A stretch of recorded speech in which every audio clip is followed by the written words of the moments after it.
Hey folks, welcome into Great Gadgets and Gizmos. I'm Lou, and today we're going to be talking about a new trend in computing. It's called netbook computing. It's actually been around for 6 or 9 months, but it's really starting to catch on, especially as we move into the holiday season right now. The computer I want to talk specifically is the Acer Aspire One that's sitting in front of me, folks. It's not a laptop. It's a netbook, so it's a lot smaller than a traditional laptops.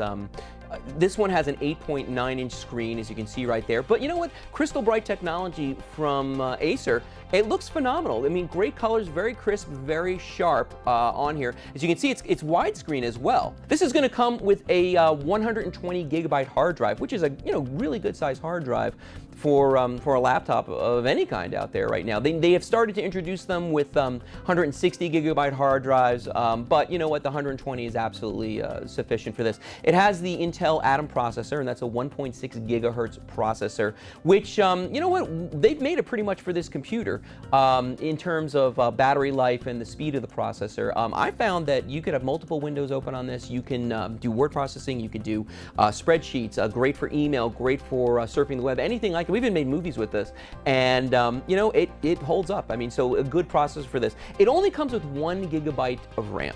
Okay, and a lot of people out there may be saying, oh gosh, 1 gigabyte. Hey, remember, it wasn't that long ago where you were lucky to get 512 on a laptop. So the 1 gig for this is sufficient. You can upgrade that to 1.5 if you want to. The problem, though, is that you literally have to take the computer apart. I did see another video online somewhere where they were describing the process. It is not for the faint of heart because it involves detaching the motherboard. So, you know, proceed at your own risk if that's something you want to do.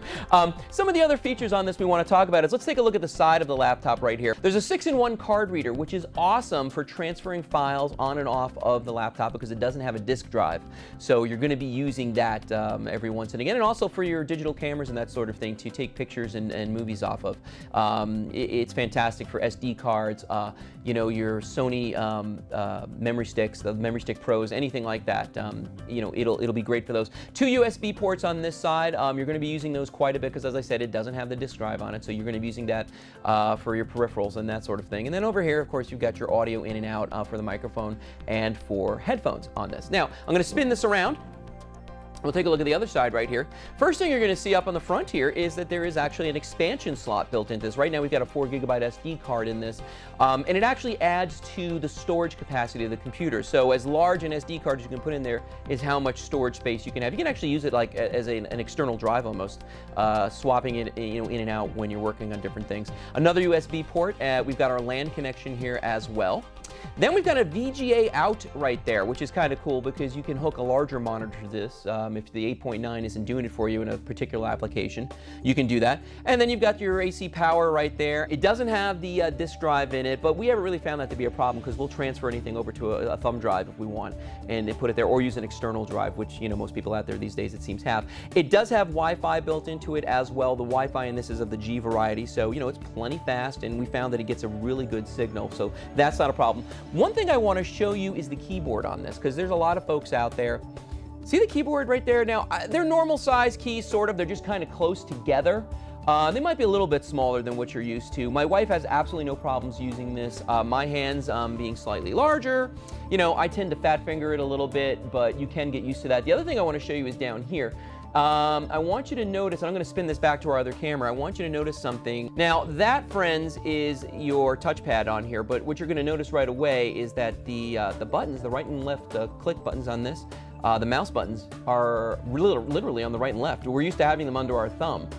So that takes a little getting used to as well, but it's not horrible. And if you use the far extreme right of the touchpad, it actually acts as a scroll bar on here when you're surfing the web and going through documents. So, you know, we've got all of that on this little computer. Now, if you're sitting at home and you're saying, gosh, you know, it looks so small. I mean, is it really going to do the job for me? As I mentioned earlier, we've used this for spreadsheets. We've used it for word processing. We've cut some video on this with the Movie Maker that comes installed. And that's the other thing. This comes with the Windows XP Home on it.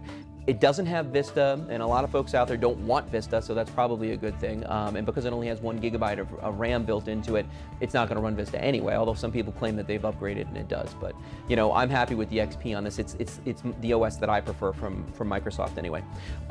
Built-in webcam up here at the top. You've also got a microphone there, so you know you can actually do web chats on this, and it doesn't lag. I mean, it works really well. We really like that about it as well. I like the form factor of this when you look at it. I mean, it's a very small computer. This particular one is in the gemstone blue, they call it here, so it has a little bit of a sparkle finish. You'll notice it's kind of a smudge magnet as well. But you can get this in the brown, the blue you see right here. They make it in an apple white of sorts, and they make it in a pink as well. Now, when you look at this, notice how thin this is, even from the back. The battery's back here. It has a 3-cell battery built into it. A lot of folks out there right now, you can buy a 6-cell battery. The life of the 3-cell battery is about an hour and a half to 2 hours, okay? The 6-cell battery doubles that, if not more, but the 6-cell battery sticks out quite a bit. So think about that. One of the things that's so great about this is that it's small. You can put it in your purse, you can carry it with you, put it in a briefcase, you don't even know it's there. When you add that 6-cell battery, you definitely know it's there. You're going to receive a carrying case with this as well. It's really just a sleeve that you can stick it in so it doesn't get scratched up when you're putting it in your purse or wherever you're carrying it right there.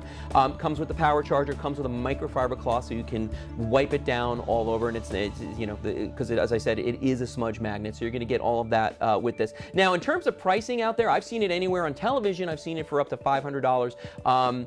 You know, online or in the stores, you can find this for $349, $350 all day long everywhere. So, you know, go do your homework, get out there, look around, and you can have one of these for about $350. All right, so that's my quick little review here on the Acer Aspire One computer. I'm Lou, and this has been Great Gadgets and Gizmos. Now get out there and do a little netbook computing.